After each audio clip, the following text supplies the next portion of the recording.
Welcome to Information Services instructional video on the Zoom Pro tool and courses.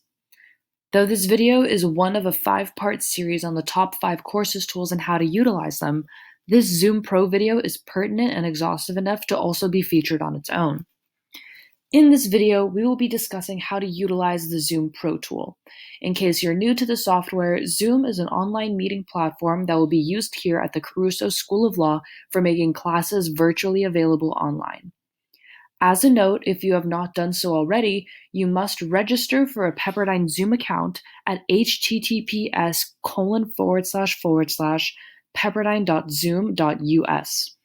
Without an account, you will receive an error in the Zoom Pro tool and courses, so make sure to have that completed and registered prior to watching this video and taking on these next steps we will be showing.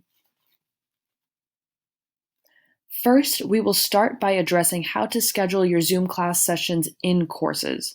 As of now, faculty members are required to schedule their Zoom class meetings through the course's Zoom Pro tool instead of just using the Zoom web browser or interface. So to start, select Schedule a New Meeting at the top right corner.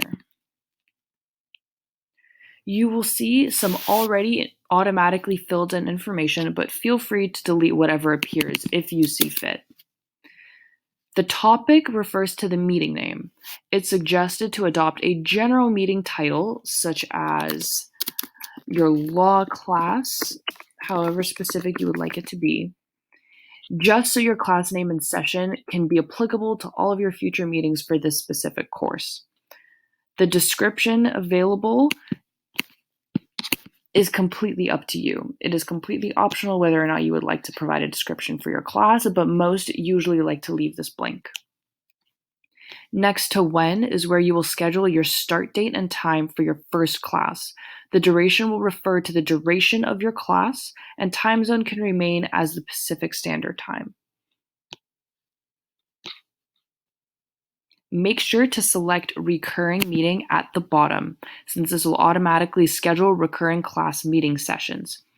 If your classes are held every week, at the same time, you can select Weekly, and you can complete the information to fulfill your class settings.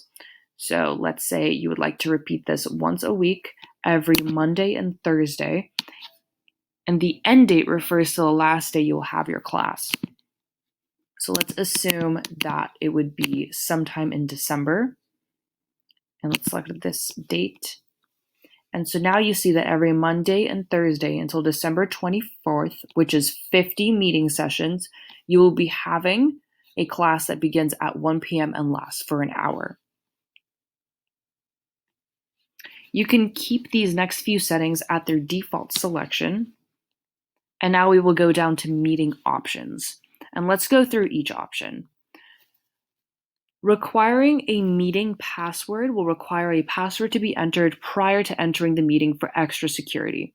Though this isn't necessary, you may set a password if you wish by checking this box, and you will have this enter a meeting password option here.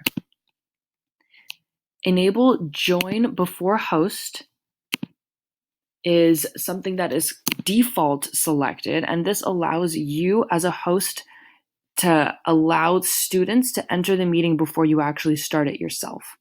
Since it is automatically selected, we will leave it as such, but you may amend it to your preference.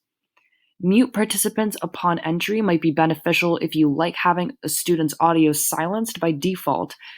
This is sometimes helpful to prevent disruptions if anyone enters the class late, so you may select it if you wish. Enable waiting room is also automatically selected, and this allows students to be in a waiting room prior to you individually admitting them in, and we will just keep that checked.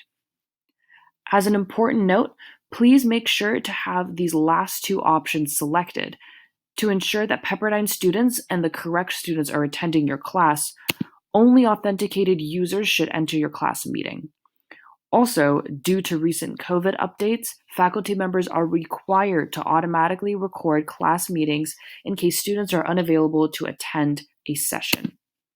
If you have any TAs that you would like to create as hosts, you may enter their emails here, but let's say you don't. So you will just click Save as soon as all of your settings are finalized. Now navigating back to the Zoom Pro main page, since we have already scheduled your first class recurring meeting, you can see that everything is populated here. If you keep scrolling, you see that there are 5 pages because there were 50 recordings that were set up until December for 2 days a week. Notice that all of the meeting IDs are the same and that this one, which is scheduled for today, you are able to click start if you would like to start it early, but usually it would be started at 1 p.m. After this meeting is complete, it will go into the previous meeting section. Since no meeting has been completed yet, it is blank. But after 2 p.m. hits, this will automatically be scheduled and moved into the previous meetings. Now under Personal Meeting Room, your personal meeting room is a permanent virtual meeting room that you may access with your personal meeting ID, which can be found right here, or your personal meeting link, which is under the join URL. Your personal link is a specifically generated URL that is associated with your personal meeting room. You should not use your personal meeting ID for classes, but you may give it to people who you would like to hold a meeting with, such as for office hours. Yet, since it is always going to be the same meeting ID and personal link, it is always accessible to students if they have your link, meaning that once someone has this link, they can join it at any time the meeting is in use. To prevent this, you may lock the meeting with the password, which is right here, or you can use the waiting room feature, which is also listed here. More information can be found on our LawTech website. Now to enter cloud recordings, you see here you have your first recording. Because I started that meeting that was in the upcoming meetings early and then exited early, it still recorded everything automatically even though it is not 1 p.m. yet.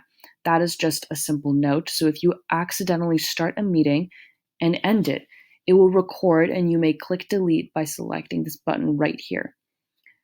However, this is where all of your recordings will be populated under this Cloud Recordings tab. If you would like to view the recording of your class, simply click on the name and you'll be redirected to a screen where you can view the video. This is super useful since everything will automatically be populated here and students can just look at all of the recordings from the previous meeting sessions. Another way for you to access recordings, though, is through the previous meeting session. But since we have yet to have a previous meeting already happen and automatically be placed in that tab, you are not able to be seeing that at the moment. However, it would be on the right side where you can see View Cloud Recording for this previous meeting once it is automatically recorded and updated into this interface. Once recordings happen, you will usually be expecting an email sent to your Pepperdine email that is linked to the courses site saying that the recording has been uploaded, rendered, and automatically placed into this tab. This brings us to the end of this video tutorial. For more information on how to utilize these tools for faculty, please visit our LawTech website. Feel free to continue along with our other video guides to see how else you can use courses to your full advantage.